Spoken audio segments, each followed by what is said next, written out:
Very good evening, one and all, and warm welcome. We have gathered here for an academic feast that is to follow.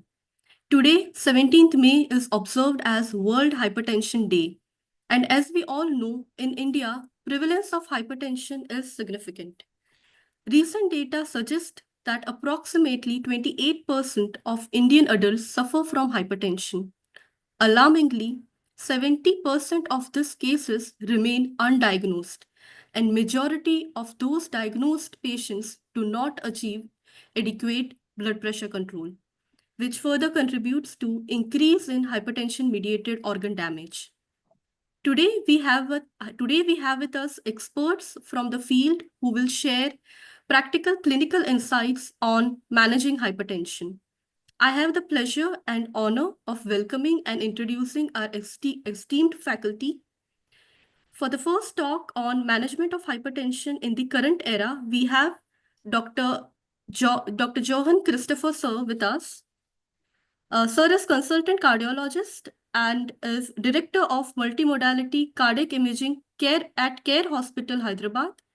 Sir is joint secretary of Indian Academy of Echocardiography, board of director of Asian Society of CV Imaging, DNB Cardiology Examiner and in charge of DNB Cardiology Program, is also executive secretary at IACI, vice president of WCC ICC Conference Mumbai, has participated in multiple international clinical trials as principal investigator and has 25 peer-reviewed indexed publications to his name and has also been national speaker on cardiac imaging.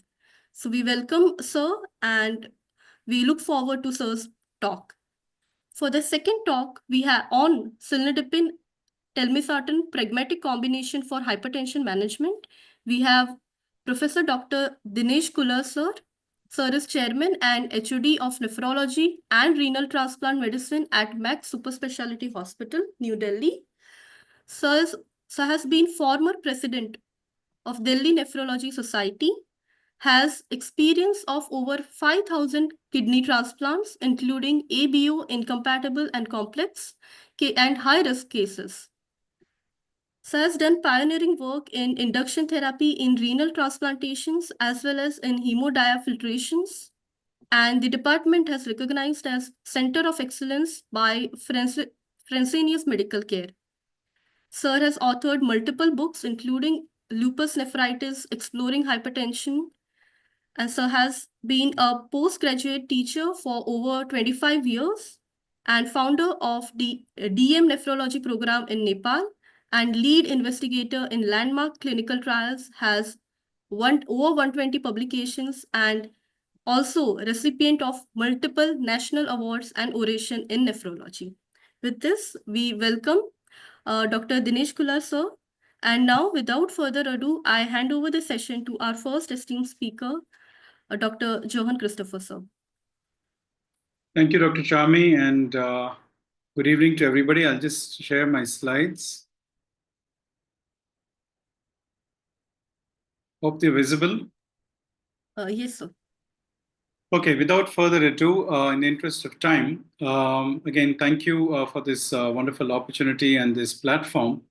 Hypertension, as you know, is a silent killer, and we'll just try to look at the basic way of how we manage hypertension and the problem that is there in the country and what we can do as physicians to deal with it. So, as we know that among the important drivers for cardiovascular disease, and we know that cardiovascular disease is the #1 killer in the country, it's not road traffic accidents or infections or diarrheal diseases, it's cardiovascular disease. A whopping 30% of the mortality is on CV diseases. And one of the biggest drivers for this is hypertension. Globally, also, it plays an important role, almost 13% global deaths. And unfortunately, most of them happen in low and middle income countries like ours. Hypertension seems to be increasing, and the current burden is that 1 in every 5 individuals, or about 20% above the age of 18, has hypertension, and almost 50% of our elderly population has hypertension. So it's a big problem. It's not a problem that super specialist cardiologists can really deal with.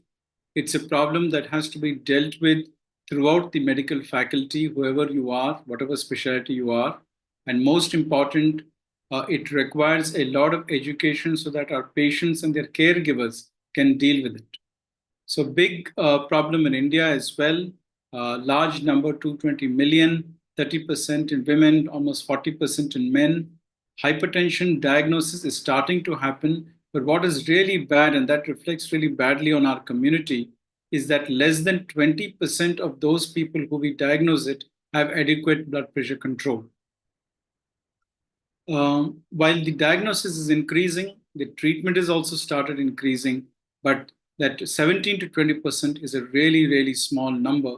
And that to some extent reflects on the faculty, the physicians, that despite them diagnosing and treating the disease, we're not getting that under control. Now, we also know that it is important because, as I said before, that it's one of the chief drivers for cardiovascular morbidity and mortality. And the important problem of hypertension is we really do not know why it starts. It's idiopathic. There are some linkages, obviously, genetic, salt intake, but more or less it's sort of idiopathic. Starts very early in our country, almost 15 to 20 years before it starts in the Western population. And the most important thing is there is early organ damage by the time you diagnose this. The most important thing that we want to focus on when we look at patients is HMOD, or hypertensive mediated organ damage. And the heart, kidneys, brain, and the vision is involved. And it's very, very important that not only we get the blood pressure down using drugs, but we also use medication that ameliorate the hypertensive mediated organ damage as well, very early in the course of the patient, rather than dealing with it much later.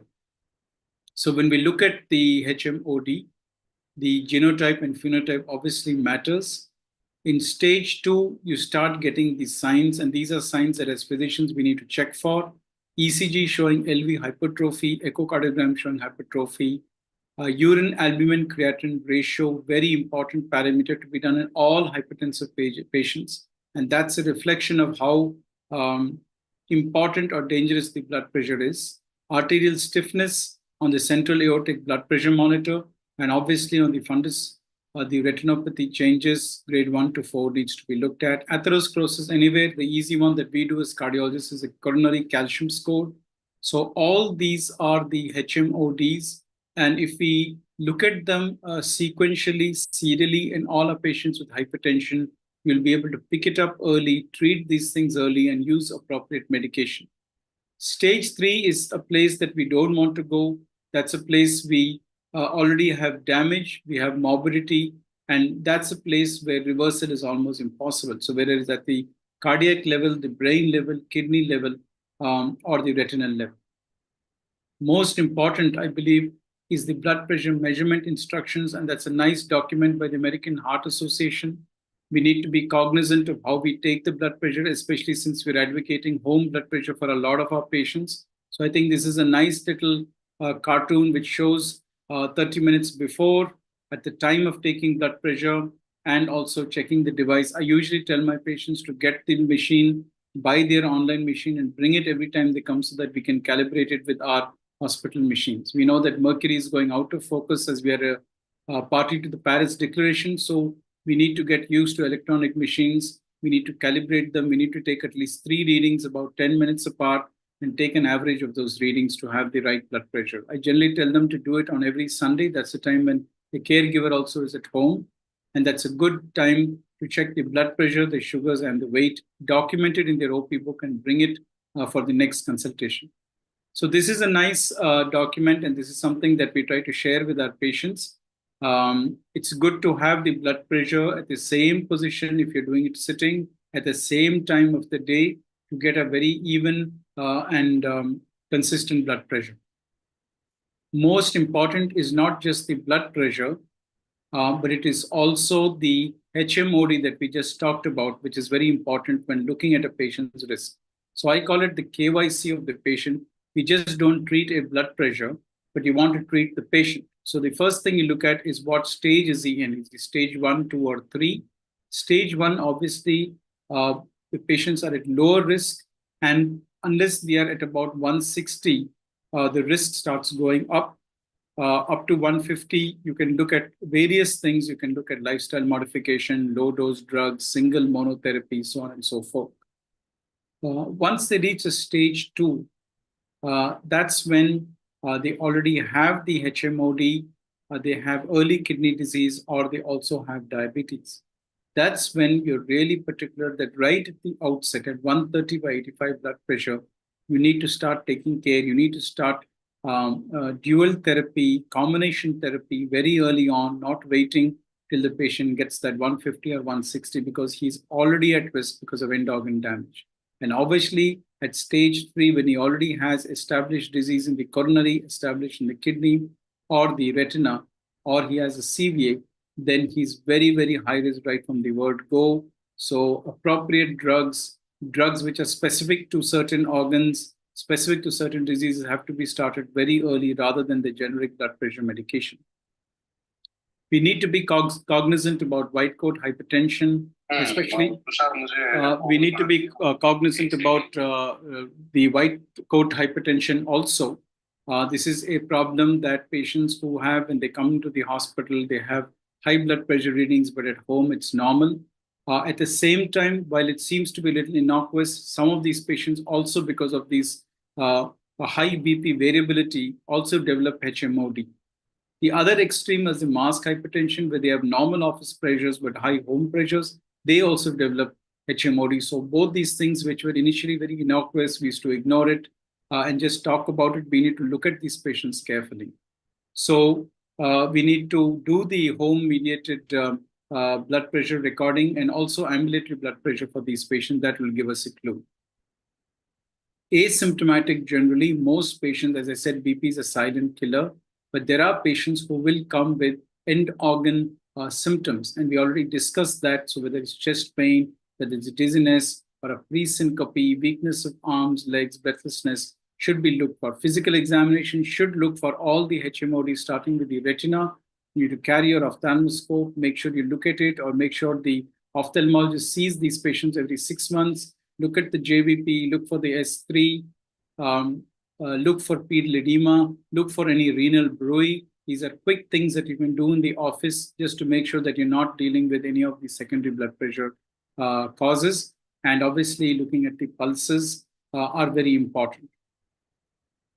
So the American College, as we know, has a specific layout. So 2 office measurements, 2 separate occasions to diagnose hypertension. You don't need to jump at just a single reading. 3 office measurements, 2 minutes apart. If there is no difference of more than 10, otherwise another 2 readings have to be taken. 5 minutes, the patient has to be seated, be comfortable, correct BP cuff required, especially for the extremes of weight, very obese, very thin patients. And obviously, when there is a doubt and you're thinking of white coat and the masked hypertension, you must look at ambulatory blood pressure reading, and that's a good thing to do in such patients. We already talked about HMOD, the 12-lead ECG, the fundoscope, basic blood workup focusing on the cholesterol, creatinine, GFR especially. I also like to look at the UACR, and I think Sir will be talking about that in more detail. And for the ankle brachial pressure index, especially when you're talking about stiffness, and we also use the central aortic blood pressure readings. Look at the carotids, look at the cardiac CT in terms of calcium scoring, and that's a good way to completely establish this patient's risk. So we know that most of our patients, 80%, will have primary hypertension. And, they are the usual suspects. They're more elderly, they're smokers, postmenopausal, so on and so forth. And obviously, we need to keep in mind, especially with first-time hypertensives, about secondary hypertension, mainly looking at the kidneys, the adrenal gland. We have good imaging techniques right now, and most of the biochemical tests, especially for Cushing's and other things, are freely available, unlike about a decade ago. Look at the thyroid, look for a thyroid swelling. OSA is a big problem, especially when you see an obese patient with a little thick neck. You must suspect OSA. Ask for snoring, ask for disturbed sleep, ask for daytime somnolence. And we're picking up a lot of latent hypertensives from these OSA patients. So the basic drugs we'll just come to. Uncomplicated hypertension can be managed very easily.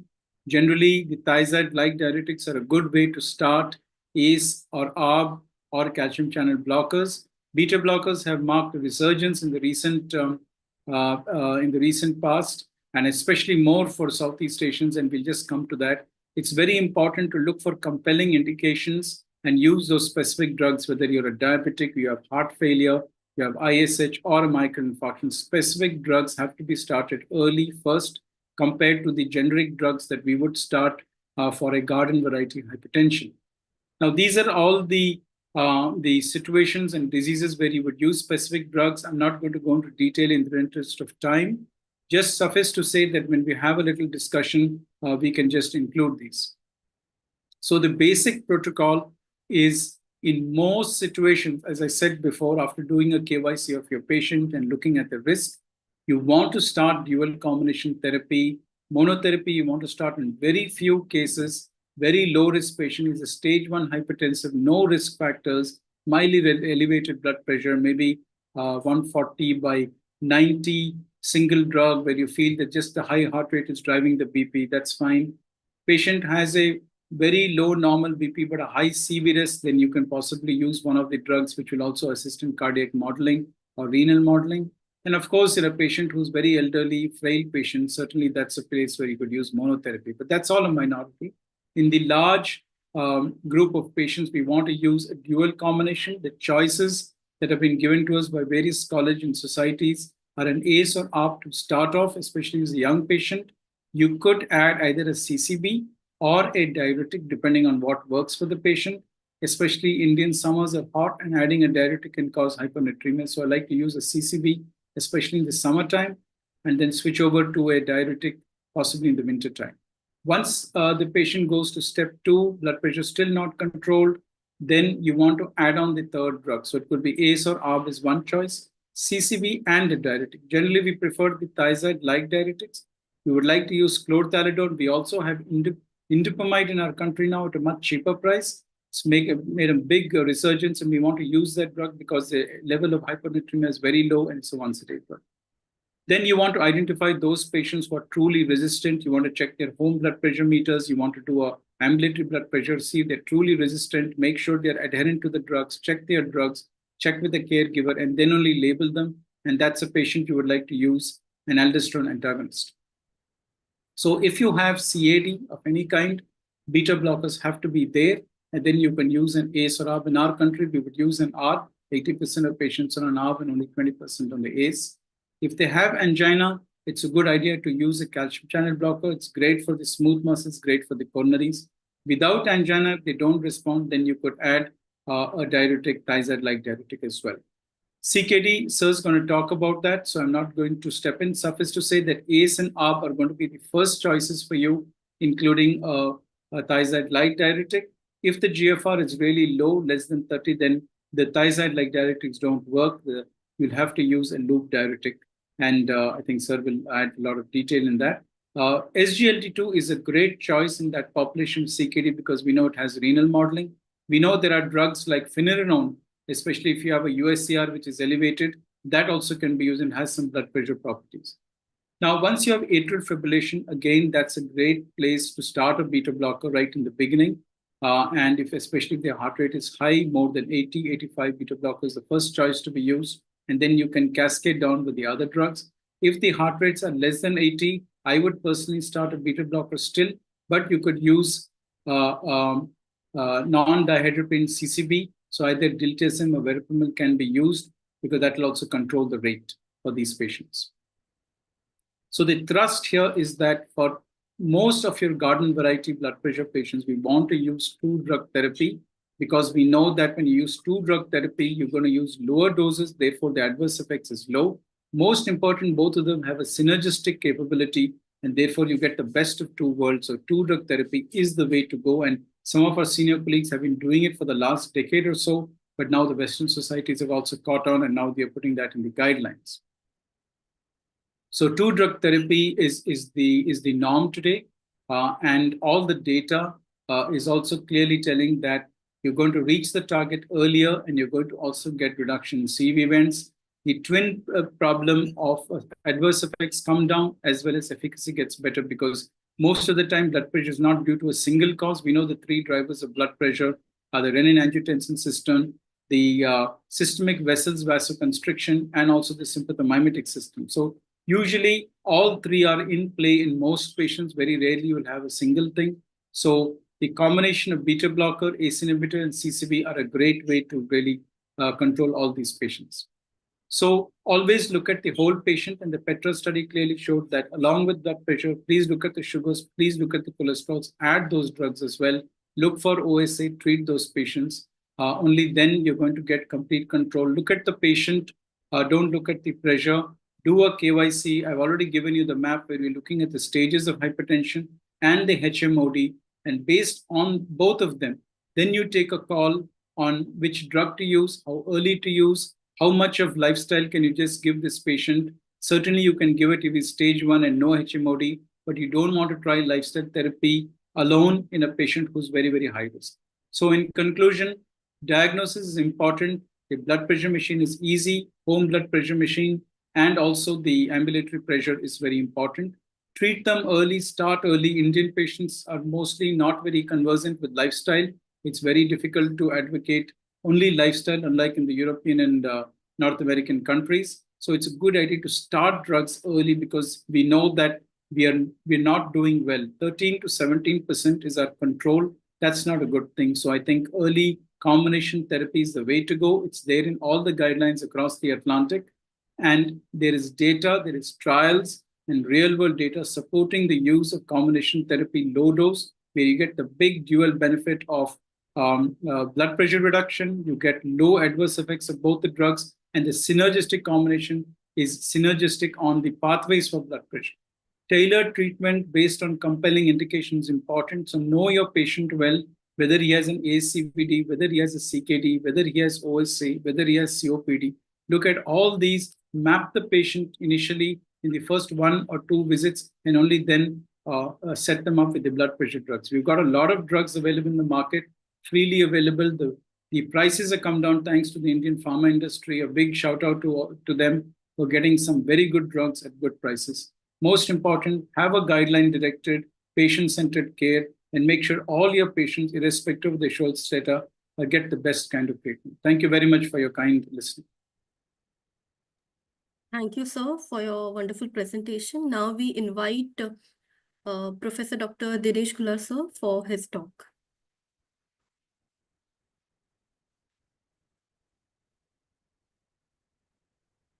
Dr. Kular, sir, you can share your slides. Yeah, just a minute, please. Yes, sir, sure.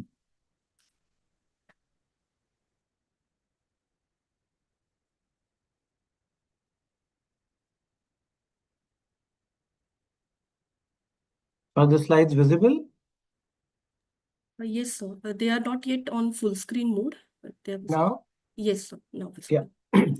So thank you very much. It's been wonderful listening to Dr. Christopher. Thank you very much. And I think what a way to celebrate World Hypertension Day, and a topic which is, of course, close to each and every physician, but all the more to nephrologists as well, because we get to see a lot of difficult cases related to kidney diseases and difficult to control hypertension. So we end up using multiple drugs at times in a ridiculously high dose, which we find ourselves. But then obviously, majority of the times we are able to control blood pressure adequately, but so many times it becomes a real big challenge.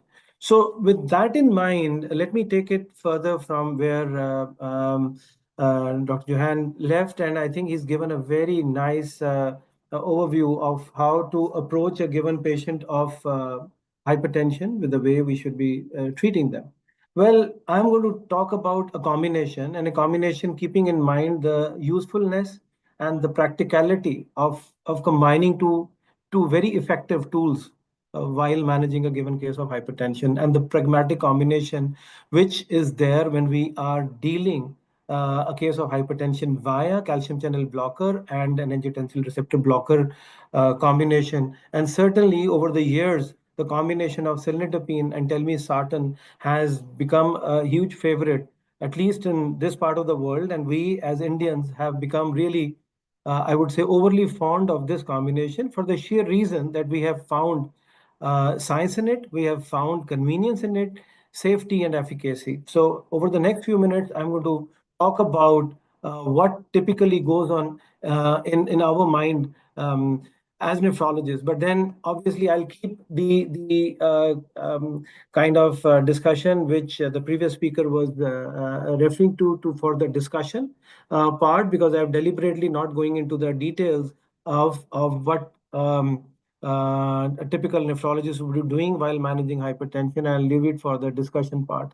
Well, we have realized that the understanding of hypertension has certainly advanced over the last many decades, and but in spite of all the progress, we still find ourselves at a loss when it comes to managing a patient with very severe hypertension, all those challenging cases. It has happened because of the combination of comorbidities which these patients typically have. And of course, the kind of dietary patterns also have to be blamed at times. But when we are looking at the combination, something which we heard in the previous talk is the beauty of combining the low dose of the two of the most effective drugs.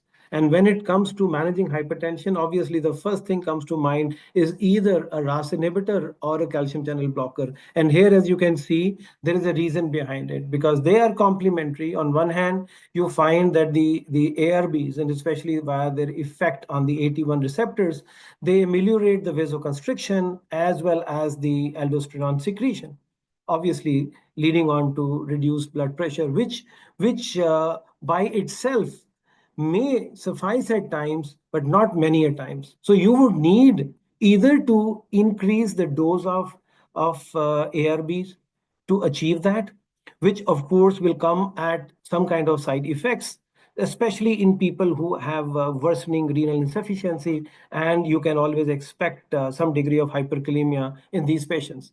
Well, if you were to combine a relatively low dose with a calcium channel blocker, and obviously, if it is going to be just an L-type calcium channel blocker, you can expect an arterial vasodilatation. The combination of these two will have an additive effect of lowering the blood pressure.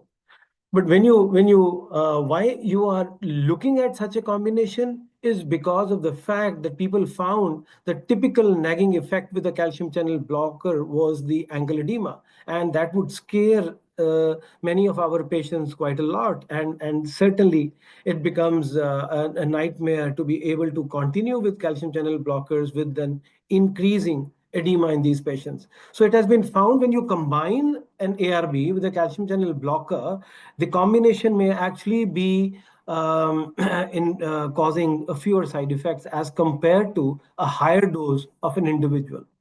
Well, that is why it doesn't come as a surprise that 2023 ESH guidelines talked about the stepwise treatment of hypertension. We all are familiar. We have already been told that we certainly will look at a calcium channel blocker or a RAS blocker or vice versa. And if this is not well controlled, you will want to combine the various things, which means either RAS inhibitor with calcium channel blocker, or this with a diuretic, which could be a thiazide or thiazide-like. And good about two-thirds of these patients will have their blood pressure controlled in step one itself. Well, if this is not the case, and this proves to be a little difficult to do, obviously you will have to combine all three. And with this kind of combination, you can be assured that in good about 90% of these patients, you will find the blood pressure adequately controlled.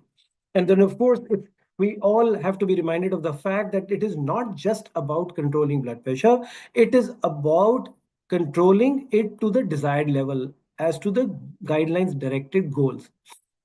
Well, in about 5 to 10% of the cases, those especially with some kind of renal disorders, endocrinal disorders, a whole lot of other vascular problems, you will find them to be having a true resistant hypertension, which can actually be a nightmare to control. But thankfully, it is just about in 5%, and you will have to use your wisdom, your clinical judgment, your experience to be able to add on to these drugs, and which you believe are the ones which are going to work as best in these kind of clinical situations.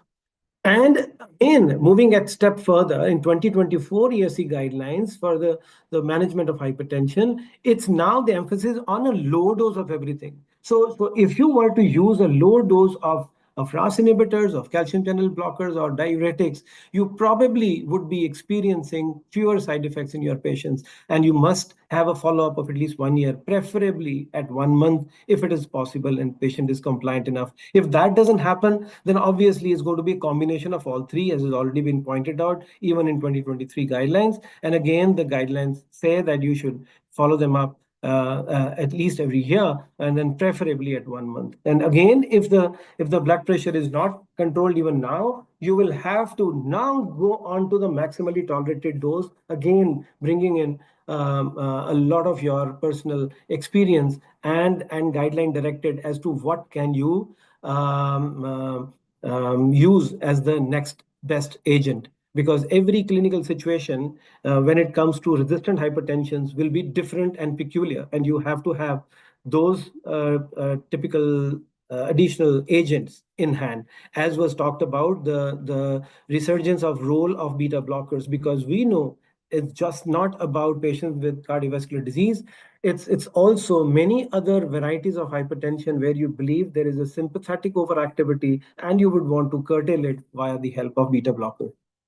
And even the ISH guidelines way back in 2020 had preferred that you should, preferably for the sake of compliance, as well as reducing the individual side effects of the drugs, you should go in for a single pill combination therapy called SPC. Now, moving on and coming back to my topic of today, and that's the combination of cilnidipine and telmisartan. So let's look at them individually. Why cilnidipine? Well, when I would be wanting to use an antihypertensive, certainly control of blood pressure is in top of my mind. That's point well taken. But the next immediate thing which comes to mind is give that kind of drug which adds value via offering some kind of additional protection, be it the heart or the kidneys or the brain. So when we look at cilnidipine, the why it very soon became everyone's favorite in our country was because we were not happy with the kind of edema which was encountered by amlodipine, and patient would invariably come back to you reporting a very significant incidence of amlodipine induced edema.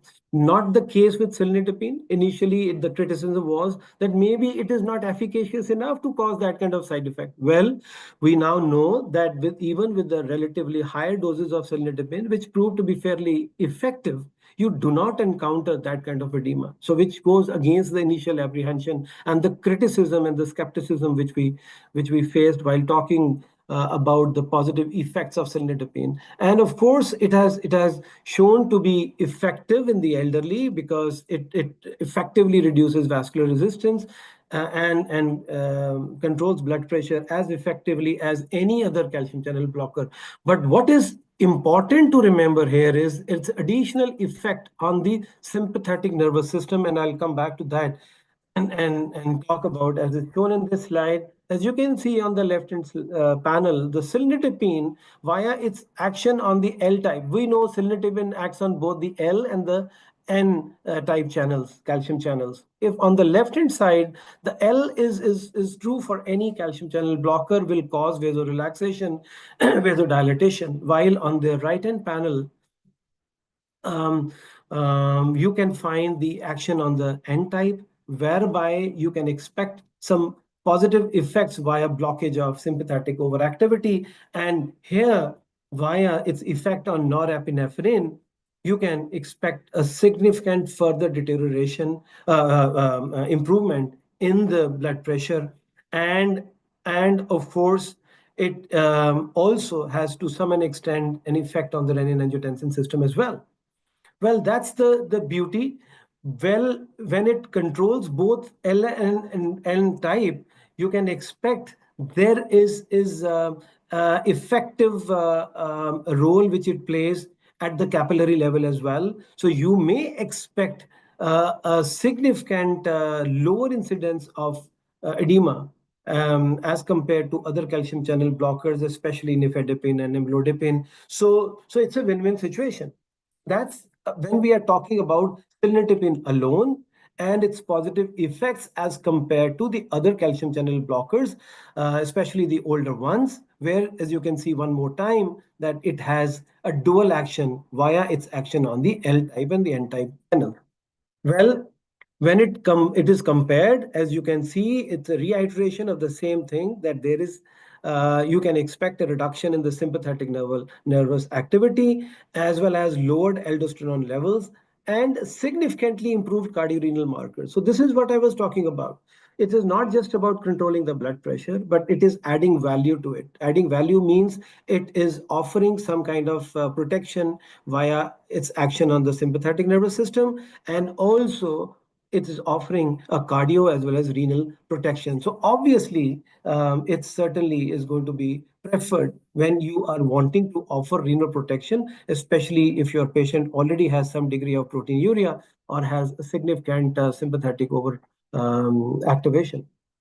Well, again, truly as a nephrologist, I would always believe that it is not just about controlling blood pressure in a patient with chronic kidney disease, but if a given drug can also add some value in the sense that it can cause some degree of renal protection via its effects on the afferent and efferent arterioles, so that it reduces the intraglomerular pressure. It has been shown to have some kind of antioxidative properties in a few trials.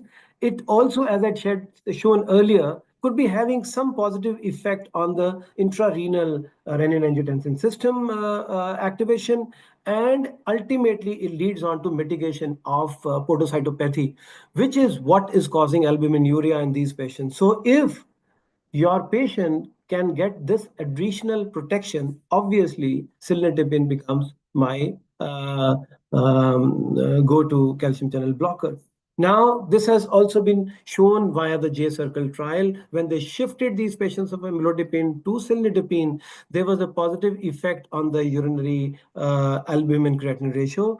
That means the albuminuria came down, as well as there was a reduction in the uric acid production. So two additional pleiotropic effects of cilnidipine. The CA-ATTEND trial in the stroke patients showed that it was well tolerated in the post-stroke scenarios, and it provided a sustained blood pressure control, which did not have too many variations. That's the kind of uh,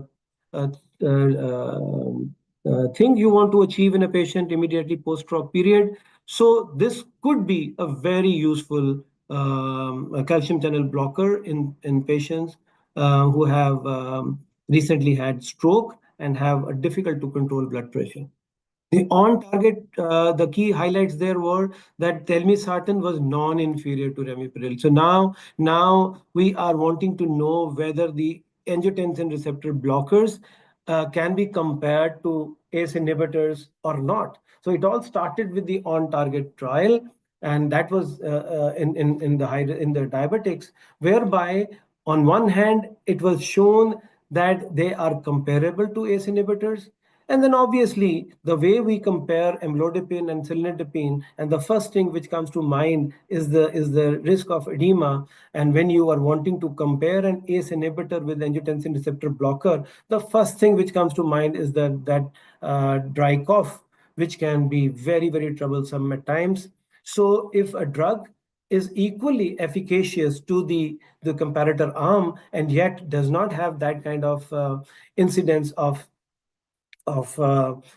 dry cough, obviously it could be preferred. The caution with on target was that you should combine the two, and obviously that's something which we always refrain from doing, that is combining ACE inhibitor with angiotensin receptor blocker. But this is true for diabetics, because at times we find ourselves, especially as nephrologists, to be combining the two for the reduction of proteinuria in non-diabetics especially. But I would not want to generalize this statement, and this is only for a selected few, and we should try to achieve our goals with the help of use of one particular agent rather than combining the two different RAS inhibitors. Well, the Transcend key highlights showed that the telmisartan or the ARBs are well tolerated in those patients who are intolerant to ACE inhibitors, and this can offer a modest reduction in the cardiovascular mortality, the incidence of myocardial infarction or the stroke outcomes, and offers modest benefit when added to other proven therapies. Well, now coming to the combination. Well, the combination treatment with cilnidipine and telmisartan is certainly which we find ourselves doing very, very commonly in our day-to-day practice. And why do we do that? Because we have realized that it is allowing us to give a calcium channel blocker without its typical reflex tachycardia because of its effect, the good effects on the sympathetic nervous system. So it enhances cardioprotection because it upregulates the nitric oxide synthesis expression. It provides vasoprotective effects by inhibiting DNA synthesis in vascular injury, and of course there could be some PPA AR effects which translate into something meaningful as far as the glycemic control of these patients is concerned. So what do we have when talking about the combination of telmisartan and amlodipine versus the same combination of telmisartan, but this time with cilnidipine in hypertensive patients? Well, it was found to be as effective, but definitely better tolerated because of the thing which I would reiterate one more time, that's a nagging side effect of pedal edema. It provided greater BP reduction and a sustained hemodynamic stability when compared to the combination of telmisartan with amlodipine, and of course the fewer side effects I was referring to. Well, the expert perspectives on the usefulness in the Indian settings. At the end of day, we must now see what our patients in our own country are getting offered, should be offered, and are we doing the right thing by giving them a combination of cilnidipine and telmisartan? Well, we do realize that the combination therapies are more effective, and this can actually be used to mitigate the side effects of each other. And obviously, this combination of telmisartan and cilnidipine lowers blood pressure without causing reflex tachycardia, and it's very well tolerated in majority of the patients. Well, it was found to be effective in reducing proteinuria. That's the kind of additional value which I was referring to while talking about these patients. So the superiority, now this time not just about telmisartan cilnidipine, but any combination of any RAS inhibitor with calcium channel blockers in this trial way back in 2015 showed that you can expect via these combinations a lower cardiovascular composite endpoint, a better preserved renal function, and a lower incidence of adverse effects. And coming back to what the RSSDI 2020 guidelines say, well, they spoke in favor of telmisartan as the first agent when it comes to choosing an ARB, and also the choosing cilnidipine. So they favored the combination of the preferred ARB, that is telmisartan in their case, and cilnidipine again in their case, and the combination can be effectively used as the first line agent. Well, again, they recommend the use of cilnidipine in combination with ARBs for better cardiovascular, at the same time for better renal protection, at least in diabetic hypertensive patients. And as per a prospective observation trial, a single pill combination treatment with an ARB like telmisartan plus cilnidipine helps in reducing morning home systolic blood pressure in this elderly patient. Again, the fixed drug combination with cilnidipine and ARB of 10 milligrams and 80 milligrams respectively was seen to be effective in reducing blood pressure in patients with sympathetic hyperactivity. So again, we are referring to the same point because we know the kind of ill effects that sympathetic hyperactivity, the kind of problems it can create. And of course, one more time, I'll reiterate the effect on the albuminuria via this combination. So this is what was seen at three tertiary hospitals in India, whereby they compared the two combinations, that's telmisartan with imlodipine, vis-a-vis telmisartan and cilnidipine. Both were found to be effective, allowing us to achieve the guideline-directed goals.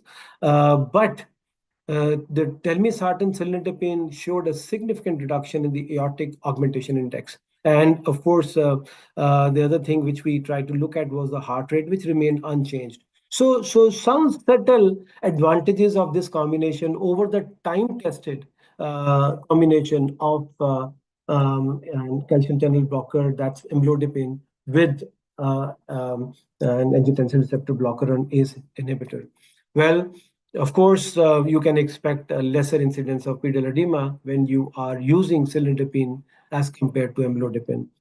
So in this Japanese study, they also concluded that cilnidipine can be used in combination with ARB to control blood pressure without any significant ill effects. And cilnidipine successfully reduced elevated heart rate, which is a possible risk factor for cardiovascular events. So conclude, this combination provides complementary mechanisms, as I've tried to highlight. And this combination is recommended by various guidelines as the first-line therapy for hypertension, going by the ease of its use, its safety, its efficacy, and its convenience, of course. So it's a rational, evidence-based choice for comprehensive hypertension management, offering both efficacy and safety across diverse patient populations, not just the diabetics, but others as well. So thank you very much, and I'll be open to any questions which the audience might have, and I'm certainly here to learn as well for my colleague today. Thank you very much. Thank you so much, sir, for your wonderful explanation. So now we'll come to Q&A session. There are a couple of questions. I'll read out one by one. So the first question is from Dr. Ashok, who asks how to effectively integrate ABPM in clinical practice, which are clinically the right subset of patients for the same. First, we'll take the opinion of Dr. Johan Christopher, sir. Yes, certainly ABPM is an important tool, but we must recognize that there is a cost to it and there is also a availability problem to it. So generally in our practice, while the American College recommends it for any patient who has an elevated blood pressure not controlled on the initial drugs, patient with MAST or patients with white coat hypertension, the areas that we look at it is in somebody who, despite adequate therapy, at least 2 drugs at adequate doses, is still not meeting the target. There is enough evidence that the patient is actually adherent to the drugs. And we have some evidence that the basic workup for secondary hypertension is also proven to be not. So in that particular patient, to look at where we could insert the third drug, diurnal, chronological, that's where the ABPM can really help us and also help us to see if there's any trigger. Is the night meal salty? Is he eating out at night and therefore there's a night spike? Are the drugs maybe a short acting, therefore the early morning spike, so on and so forth? So we would reserve it to that category simply because there are not enough ABPMs and there is a cost attached to it. Thank you, sir. Dr. Khuller, sir, your take on Yeah, this. so I would quite agree, and I think Dr. Johan is spot on when he says that many times we need to differentiate whether it is true hypertension or it's a white coat hypertension. We need to also look at the possibility of a masked hypertension, which could be manifest, which could be unmasked only with the help of the home recordings or ABPM, better still. We also need to look at whether the nocturnal dip in the blood pressure is happening or not, because we know the kind of impact which it can have on the overall mortality, morbidity in these patients. So I think we get a lot of information via ABPM, but unfortunately, it has not really caught up the way it should have. We still are struggling to popularize the concept of ABPM, and certainly what comes in the way is the cost factor. So I think once we get sensitized, once we as doctors understand the importance, and if we only start using it in a small subset of our patients, will we gain the confidence and really know the importance of having ABPM. So you will at least find yourself using it in a far more number of patients as we probably are currently doing across the country. But as I said, it's only your personal experience. No matter how many such meetings try to endorse the usage of ABPM, unless you yourself find it useful in your patients. So many times, patients unnecessarily get treated for an uncontrolled hypertension because they typically get white coat hypertension. Every time you see them, it's going to be an abnormal, terribly high readings. And of course, either you go in for a home-based this thing, but then I think once in a while, ABPM certainly is the way forward. Thank you, sir. So the second question is from Dr. Anil, who asks, patients in India often present late to the clinician with CKD stage 4 and 4 or 5. At that time, patients often have resistant hypertension. Is there any way in which we can decipher if hypertension is the cause of CKD or CKD is the cause of hypertension?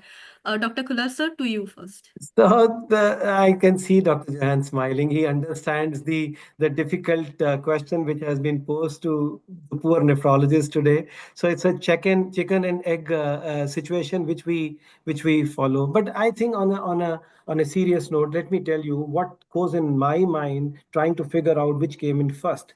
You see, so many times we get prescriptions whereby the physician would have labeled hypertension 1 year and CKD, so 2 months. So obviously trying to imply that hypertension within a short span of 6 months or 1 year led on to a meaningful kidney disease.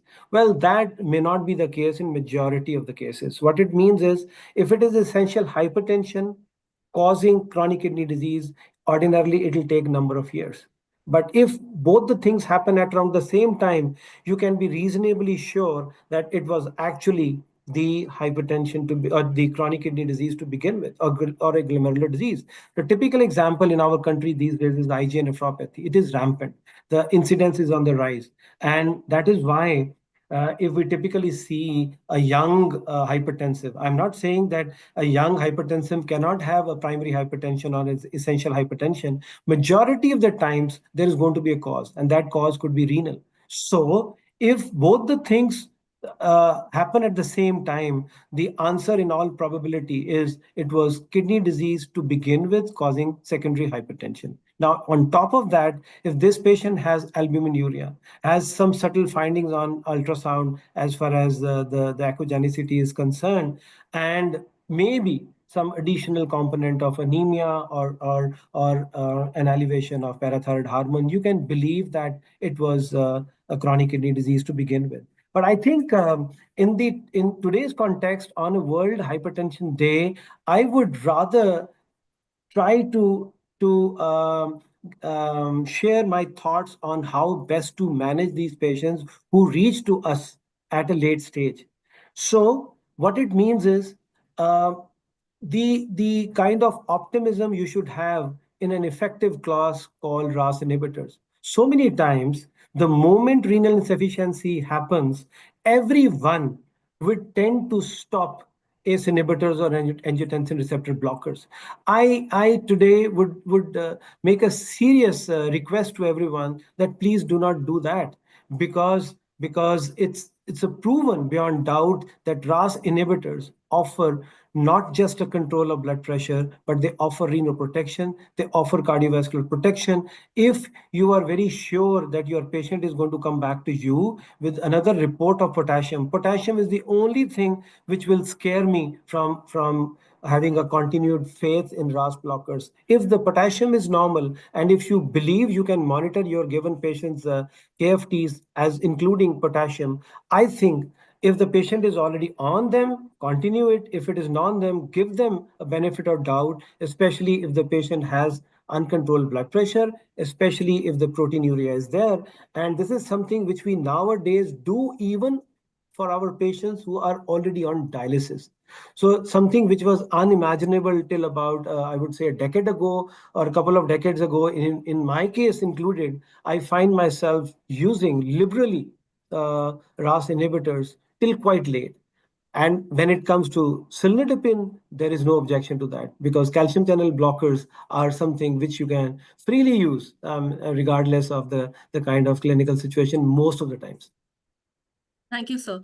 Dr. Christopher, sir, Yeah, I your just wanted to add on to what Sir said. I think it's very important that if we see a young patient with hypertension with a slightly elevated creatinine or a GFR which is elevated, and other signs, as Sir has already mentioned, little active urinary sentiment, UCR is positive, I think it's very important for a physician to early refer these patients to nephrologists. And we have seen so many of these patients doing so well because they pick it up, they do a biopsy early, and many of these are actually treatable.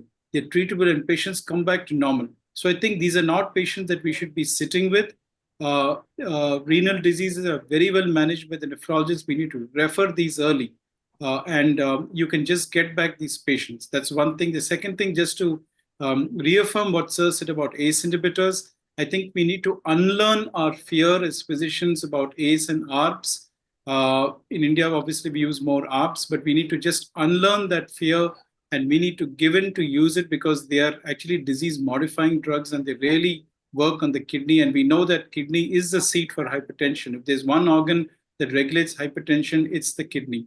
And if you're not able to do that in terms of potassium, I think nephrologists are best suited. They're so good. In fact, some of my nephrologists even give ARNI on dialysis. It's not there in the guidelines, certainly, but I've seen so many of my heart failure patients, despite my reservations, on about 100 milligrams of ARNI on dialysis doing extremely well. So I think nephrologists are well suited for this. And I really want to thank you, sir, for putting that point out. I always knew Dr. Christopher was a great friend of mine. I really liked the referral bit. Thank you so much, Dr. Johan, for that referring the patients at the right time. But on a serious note, point well taken. We have actually seen many patients come off dialysis once we have used ARNI in them because it improved the HFrEF to such an extent that the renal hemodynamics got altered and we could actually put them off dialysis in due course of time. Yeah. Yeah, thank you, sir. Next question is from Dr. Parul.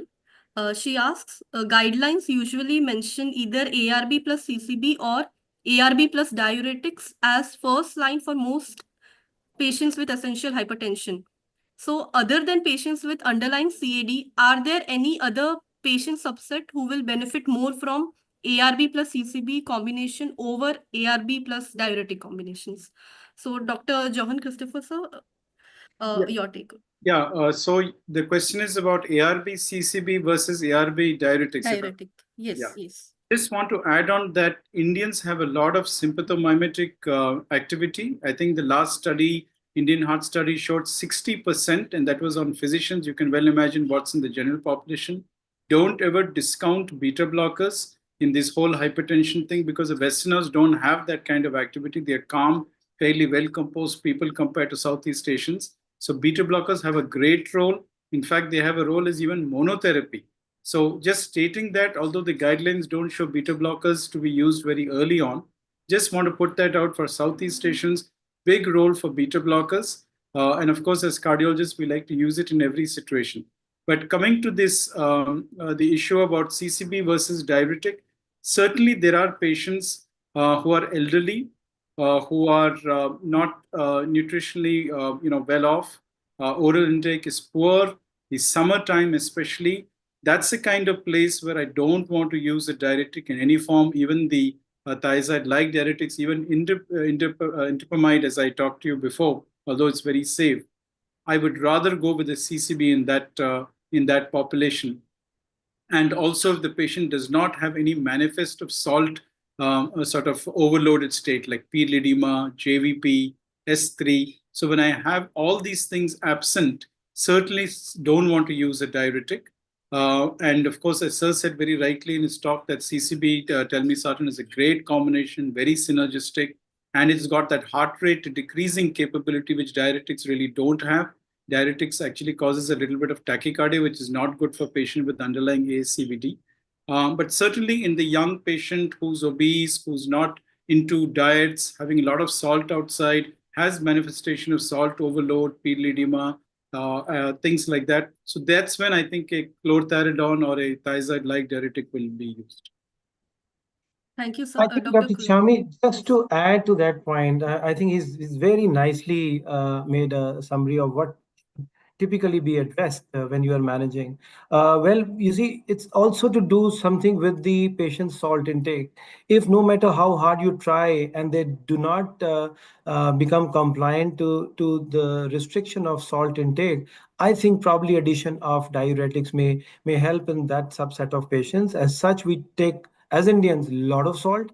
So I think it makes sense. The second thing is once you have initiated therapy with RAS blockers, there is going to be a potential of resistance because of the salt and water retention in the other loop. So if you now combine to overcome the resistance to a RAS blocker, I think probably it would be prudent to add a diuretic to ARB. However, if the patient's blood pressure is difficult to control, I think the first thing which comes to mind is a combination of a calcium channel blocker with ARB or ACE inhibitor. So I think it's a given patient, whether the patient is young or elderly, whether a patient is diabetic or non-diabetic. A lot of things which you will have to individualize when you are looking at rather than just generalizing that this is better over the other.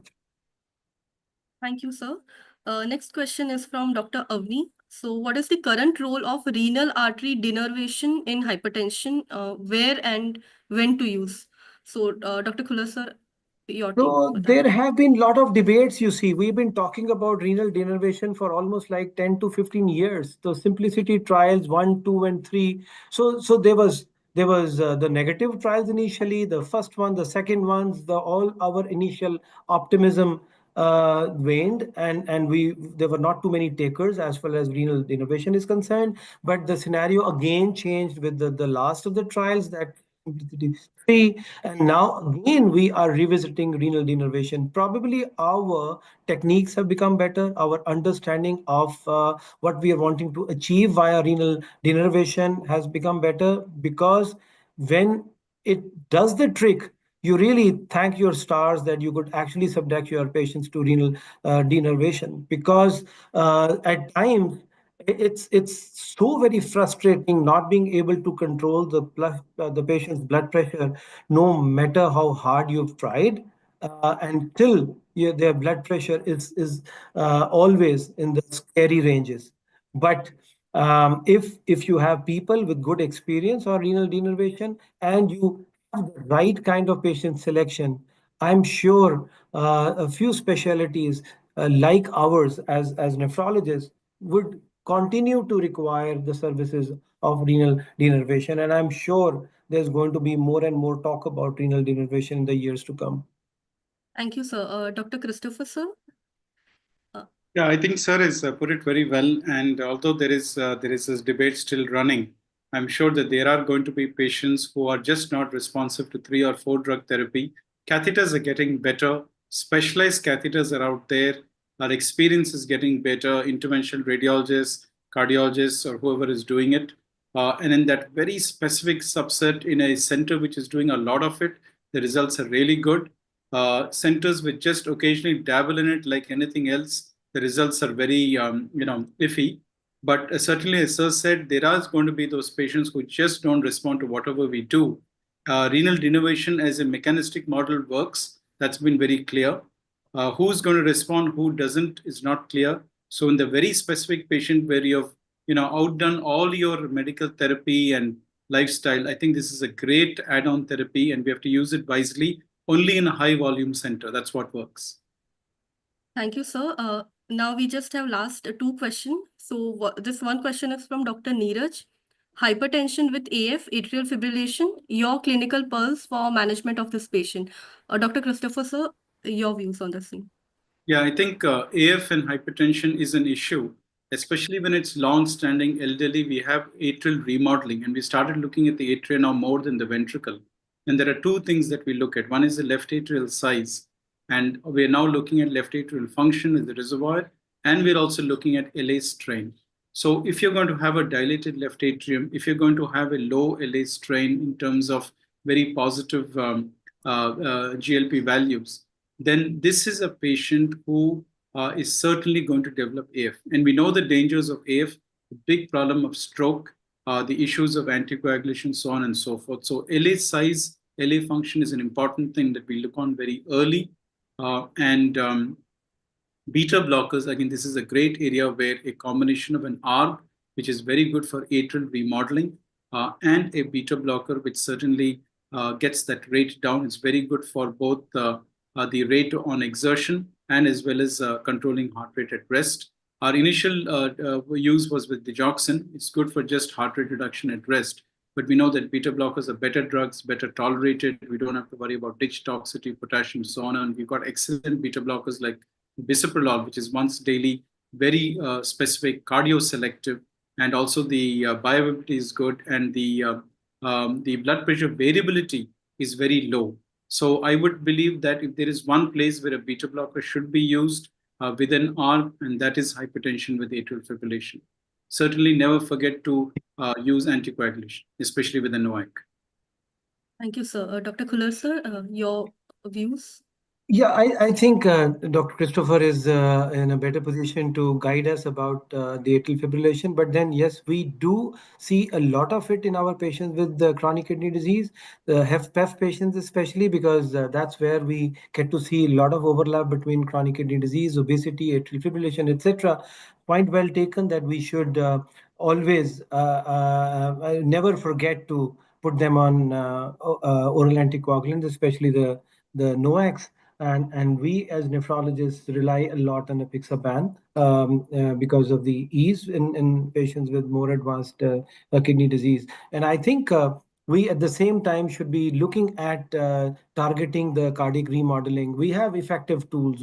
It's in as in HFrEF, and I'm sure Dr. Christopher would agree with me when I say ARNI has been a game changer in HFrEF patients. Similarly, for the HFpEF patients, the SGLT2 role has it cannot be overstated. So we certainly are in a much advantageous position than where we were till about 10 years ago. We have effective tools, and certainly we need to look at this aspect as well. And also, so many times we miss making a diagnosis of obstructive sleep apnea syndrome. I'm sure Dr. Christopher will agree that quite a lot of his patients with atrial fibrillation would have comorbidities whereby they're obese and they also have obstructive sleep apnea syndrome. So can you throw more light on the kind of impact each has over the other? Yes, sir. Regarding OSA and heart failure, yes. So if you look at the HFpEF population, and that's a population we've not been looking at very closely, we've been a little more obsessed with REF because HFpEF is not easy to diagnose in the clinic just because the BNPs cost a lot of money. But now we have started looking at it because we know that the mortalities are identical. And these are patients typically who are elderly, they have CKD, they're generally women, they have hypertension, they are obese, and this is the perfect substrate for OSA. Most of them don't get diagnosed, but now we've got very good tools to diagnose OSA at home. But we don't need to admit them and do the polysomnogram, which we were doing a decade ago. So we're picking it up, we're starting them on CPAP, we're starting them on disease-modifying drugs, we're doing atrial remodeling. As Sir said very rightly, SGLT2, great drug. We got EMPA now at very good rates right now. It's there in the Indian market. And remember that SGLT2 also gives you blood pressure reduction of about 5 to 8 millimeters, just adds value to the ARB, which is already there. And we know that the drugs are very good for ECV reduction. And we know that ECV is the first thing that goes up in a patient with HFpEF, and that's one of the pathogenesis of it. So SGLT2 shrinks the ECV, and therefore the atria get better, the remodeling is better, and the burden of AF comes down. So certainly beta blocker, SGLT2 are there. As Sir said, we also like apixaban because it's such a great drug, doesn't need to be modified. I know that nephrologists sometimes do give it even on dialysis patients. There is some small data that is available. So I think these are the 4 drugs we would love to give.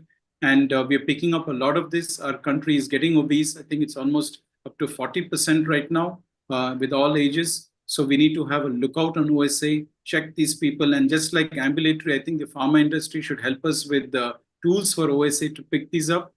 Just like you're helping us with ambulatory blood pressure, we need to really increase that screening. Thank you so much, sir. Last question we'll take. We have exceeded time. We have 1800 plus logins from doctors. So there are many doctors who are attending and are engaging with it. So last question is from Dr. Chirag. Your clinical pulse and positioning for cilnidipine or its combination in your clinical practice. So this has been answered in the session, but a quick overlook we can have. Dr. Kular, sir, from you So first. I We'll have. think this is something which is so very important for each and every clinician of this country. The kind of hypertension which we encounter, number one, the incidence as well as the severity, and as we all know, the South Asians are the hit from the genetic onwards, starting from the genetics to the kind of compliance, our dietary habits, the sedentary life, whatever you may name it. So we, as clinicians of India, are probably finding ourselves in a much more challenging situation to be able to manage these patients as best as we can. Look at the staggering numbers: over 20 crore of Indian population being hypertensive. At least 20 crores is what we definitely believe in. So definitely we need to know which is the right strategy, and certainly a drug, as I said. Now this is first from the point of view of any physician. I would say I want to control the blood pressure of a given patient as best as I can, with the least kind of side effects and the best possible compliance. So when talks about this, I need to have a combination which is very effective, which is able to give us a blood pressure of at least less than 130/80 in the office, or preferably as close to 120/80 at home. Well, can the combination of cilnidipine and telmisartan do that? Answer is yes. Do they have any significant side effects? Answer is no. Do you have an improvement in compliance by giving them a fixed drug combination? Answer again is a big yes. So it's a win-win situation. And now my role as a nephrologist, I want to control blood pressure of a given patient and at the same time offer them not just renal protection but also cardio protection. I would here take also the role of a cardiology colleagues, because we know the kind of impact that chronic kidney disease can have onto the heart of our patients. So obviously a drug which adds value to mere control of blood pressure is welcome. So, with that in mind, both cilnidipine and telmisartan individually as well as in combination do exactly that. So it's not just about, one more time, let me reiterate, it's not just about controlling the blood pressure of these patients. It is adding value to such a control by taking care of the proteinuria of these patients, slowing down the rate of chronic kidney disease, offering them cardio protection in the bargain as well. So that's the kind of optimism I have when we are talking about a combination of cilnidipine and telmisartan. Well, I'm not saying that the time-tested amlodipine and ARB, be it telmisartan or valsartan in many parts of the world, is any inferior. But the only point today is, so many times patients come back to you with that side effect of pedal edema, which is ever increasing, or with the, in the case of ACE inhibitors, a typical dry nagging cough. Again, you would want to give, I would say, convenience as well as some assurance to your patients that, well, this combination may not have those kind of side effects. Thank you, sir. Dr. Christopher, sir, your final views on the same. Yeah, I think sir has put it very beautifully. And I think I just have a simple statement that just like both our eyes, I think the heart and the kidney are similar organs. They don't see each other, but they look at the same things. And we know that the heart and the kidney both affect each other. I think it's very important. And I just like this platform where we are able to sit together. And in fact, with the SGLT2, we are able to sit with the endocrinologist in the same platform and basically drive home the point that end organ damage is very important. Preventing it is very important. Starting early, hitting hard is important, and not what we thought was to slowly go up on medication. So we're looking at that in diabetes, hypertension, and dyslipidemia. We want to hit hard. We've got great medicines to do that. We've got great combinations. A big shout out to the pharma industry for getting those combinations here and getting them at such an attractive price point. So I think this is great times. I'm sure Sir has lived in those times where he wanted to use medicines. He had to import those medicines. But we are living in really good times, and I urge all the physicians out there, especially the younger ones, please enjoy this time, use the drugs, use them early, use them in the right doses, and we need to, if not eliminate, decrease the scourge of cardiovascular disease in this country and get everybody out there working and make sure we don't work for a $5 trillion economy, but for a $10 trillion economy. Thank you. Thank you, sir. Beautifully put. I really like that analogy, Dr. Jahan, the eyes and the cardiorenal. So you've given me an idea for my future talks. Thank you so much. So thank you so much, sir. With this, we come to end of the session. We had a wonderful session. We truly had an academic feast today. And we are sure the audience who have joined, the doctors who have joined will definitely benefit from this session. And it will ultimately help them in their clinical practice and further to improve patient outcomes. So we once again thank Dr. Dinesh Kular, sir, and Dr. Johan Christopher, sir, for your wonderful presentation and sharing all your clinical insights. And we also thank our audience for engaging with us, for their patient listening on weekend. And last but not the least, DocMode, a technology partner, for a smooth aiding us in smooth streaming of the session. So thank you all. Have a very good night. And And bye. thank you very much, Dr. Charmi, for that wonderful moderation. You were amazing. Thank you very Thank you, much, sir. Macleods, for this wonderful opportunity. And hope this session was useful to those who attended today. At least I found it very useful, learning a lot from Johan today. And thank you so much for this wonderful opportunity once again. Thank you, sir. Thank you, sir. Thank you, Dr. Dinesh, and it was really wonderful. Nephrologists always look at basic sciences very closely, and it's great listening to you. Thank you, Dr. Charmi. Thank you, Macleods. And it's been a great platform. As I always say, learning together is really not only good for all of us, but it's great fun also. Thank you. Thank you for Good your night to feedback. everyone.